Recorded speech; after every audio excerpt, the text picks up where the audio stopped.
Arestado ang isang lalaki matapos mang-hold up umano ng babaeng senior citizen sa Quezon City. Sa korte na lang daw magpapaliwanag ang suspect. Yan ang unang balita ni James Agustin. Tila nakatambay lang ang isang lalaki habang nagsisigarilyo at gumagamit ng cellphone sa bahaging ito ng K6 Street sa Barangay West Camias, Quezon City mag-alauna na madaling araw. Masdan ng isang babae na naglalakad sa kalsada. Pinaandar ng lalaki ang kanyang motorsiklo at sinundan ng babae. Noong unay nilampasan niya ang babae. Maya-maya bumalik siya at nilapitan ng babae. Hindi masyadong nahagip sa CCTV ang sumunod na pangyayari dahil sa lakas ng ilaw ng motorsiklo. Pero hinold up na pala ng lalaki ang babaeng senior citizen.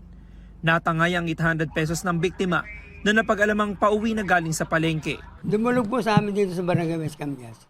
Para pagpariwan po ng CCTV, sabi ng anak, binigyan po ng 1,000. Pagbalik po, inabangan po ng nakamotor at doon na po tinutukan ng pang-hold po sa may K6.